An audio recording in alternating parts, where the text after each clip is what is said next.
എല്ലാവർക്കും നമസ്കാരം. ഇന്ന് നമുക്ക് ഫ്രഷ് ഫ്രൂട്ട്സ് കൊണ്ട് ഒരു സാൻഡ്വിച്ച് ഉണ്ടാക്കാം. വളരെ എളുപ്പം ചെയ്യാൻ പറ്റുന്ന ഒരു സാൻഡ്വിച്ചാണ് ഇത്. കുട്ടികൾക്ക് ലഞ്ച് ബോക്സിലൊക്കെ ഉച്ചയ്ക്ക് കൊടുത്തു വിടാൻ പറ്റിയ അല്ലെങ്കിൽ വൈകുന്നേരമൊക്കെ കൊടുക്കാൻ പറ്റിയ നല്ലൊരു സാൻഡ്വിച്ചാണ്. ഫ്രഷ് ഫ്രൂട്ട്സ് ഉപയോഗിച്ചിട്ട് ചെയ്യുന്ന ഒരു സാൻഡ്വിച്ചാണ്. അപ്പോൾ നമുക്കതെങ്ങനെയാണെന്ന് നോക്കാം. അപ്പോൾ സാൻഡ്വിച്ച് ഉണ്ടാക്കാനായിട്ട് നമുക്ക് കുറച്ച് ബ്രെഡ് വേണം. അത് 4 സൈഡും കട്ട് ചെയ്ത് ബ്രെഡ് ഞാനിവിടെ 4 പീസ് എടുത്ത് വെച്ചിട്ടുണ്ട്. പിന്നെ ഫ്രഷ് ഫ്രൂട്ട്സ് വേണം. അതിൽ നമുക്ക് ഏത് ഫ്രൂട്ട്സ് വേണോ സെലക്ട് ചെയ്യാം. ഞാനിവിടെ സ്ട്രോബെറിയും ഗ്രേപ്സുമാണ് സെലക്ട് ചെയ്തേക്കുന്നത്. ആപ്പിൾ എടുക്കാം, ചിക്കു, ഓറഞ്ച്, അങ്ങനെ ഏത് ഫ്രൂട്ട്സ് വേണമെങ്കിലും എടുക്കാം. പിന്നെ വേണ്ടത് കുറച്ച് ബട്ടറാണ്. ഒരു ടേബിൾ സ്പൂൺ ബട്ടർ എടുത്തിട്ടുണ്ട്. പിന്നെ ഫ്രഷ് ക്രീം വേണം. പിന്നെ ഒരു ക്ലിംഗ് ഫിലിമും വേണം. ക്ലിംഗ് ഫിലിം ഇതൊന്ന് റാപ്പ് ചെയ്ത് എടുക്കാൻ വേണ്ടിയിട്ടാണ് ക്ലിംഗ് ഫിലിം. പിന്നെ കുറച്ച് പഞ്ചസാര വേണം. തരിതരിയായിട്ടുള്ള പഞ്ചസാര ഒന്ന് പൊടിച്ചെടുക്കണം. ഒന്ന് ഫൈൻ പൗഡറായിട്ട് പൊടിച്ചെടുക്കണം.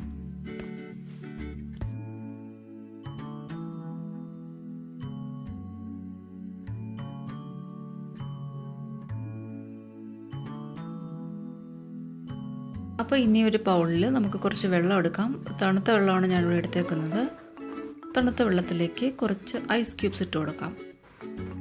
അത് കുറച്ചുകൂടെ തണുക്കാൻ വേണ്ടിയിട്ടാണ് ഐസ് ക്യൂബ്സ് ഇടുന്നത്. ഇനി ഇതിൽ വേറൊരു ബൗൾ വെച്ചതിന് ശേഷം നമുക്കതിലേക്ക് എത്രയാണോ ആവശ്യം അത്രയും ഫ്രഷ് ക്രീം ഇട്ട് കൊടുക്കാം. അപ്പം നമ്മളിവിടെ 2 ബ്രെഡ് ആണ് എടുത്തിരിക്കുന്നത്. 2 സാൻഡ്വിച്ചാണ് ഉണ്ടാക്കുന്നത്. അപ്പം ഒരു 3-4 ടേബിൾ സ്പൂൺ ഫ്രഷ് ക്രീം മതിയാവും. അത്രയും എടുത്തതിന് ശേഷം അതിനകത്തേക്ക് ആവശ്യമുള്ള പഞ്ചസാര ചേർത്ത് കൊടുക്കുക. അപ്പോൾ 2 ടേബിൾ സ്പൂൺ പഞ്ചസാര ചേർക്കാം. എന്നിട്ട് രണ്ടും കൂടി നന്നായിട്ടൊന്ന് വിപ്പ് ചെയ്തെടുക്കുക. അപ്പോൾ തണുത്ത വെള്ളത്തിൽ വെച്ചിരിക്കുന്നതാണ്. നന്നായിട്ടൊന്ന് കട്ടയാവും. അത് കട്ടിയായിട്ട് നമുക്ക് വിപ്പ് ചെയ്തെടുക്കാം. ഇനി നമ്മൾ മാറ്റി വെച്ചിരിക്കുന്ന ബ്രെഡിലേക്ക് ബട്ടർ പുരട്ടി കൊടുക്കാം. ബട്ടർ നന്നായിട്ട് തേച്ചതിന് ശേഷം എടുത്തു വെച്ചിരിക്കുന്ന ഫ്രൂട്ട്സ് അതിനകത്തേക്ക് വെച്ച് കൊടുക്കാം. ഫ്രൂട്ട്സിൻ്റെ പുറത്ത് വിപ്പ് ചെയ്ത് വെച്ചിരിക്കുന്ന ഈ ഫ്രഷ് ക്രീമും കൂടെ ചേർത്ത് നമുക്ക് അടുത്ത ബ്രെഡും കൂടി അതിൻ്റെ പുറത്ത് വെച്ചിട്ട് ഈ ക്ലിംഗ് ഫിലിം വെച്ചിട്ട് ഒന്ന് റാപ്പ് ചെയ്ത് വെക്കാം. അപ്പോൾ 2 ഫ്രൂട്ട്സ് വെച്ചിട്ടും ഇതുപോലെ ചെയ്യണം.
ഇനി ഈ 2 സാൻഡ്വിച്ച് നമുക്ക് അരമണിക്കൂർ നേരത്തേക്ക് ഫ്രിഡ്ജിലൊന്ന് വെച്ചേക്കണം.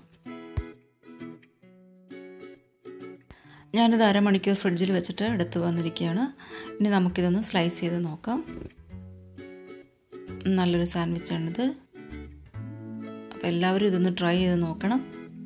നല്ല ടേസ്റ്റിയാണ്, ഫ്രഷ് ഫ്രൂട്ട്സ് ഒക്കെ ഇട്ട് ചെയ്യുന്ന കാരണം.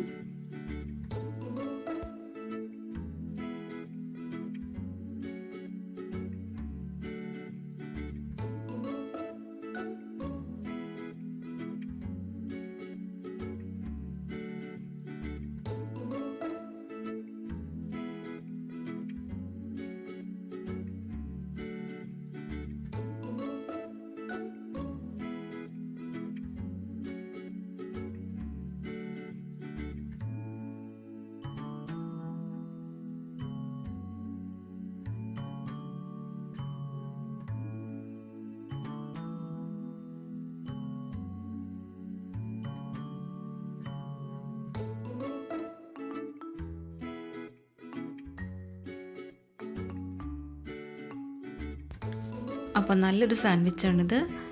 കുട്ടികൾക്കൊക്കെ വളരെ ഇഷ്ടമാവും. അവർക്ക് രാവിലെ ബ്രേക്ക്ഫാസ്റ്റായിട്ടോ ഉച്ചയ്ക്ക് ലഞ്ചായിട്ടോ അല്ലെങ്കിൽ വൈകുന്നേരം സ്നാക്കായിട്ടോ ഒക്കെ കൊടുക്കാൻ പറ്റിയ ഒരു സാൻഡ്വിച്ചാണിത്.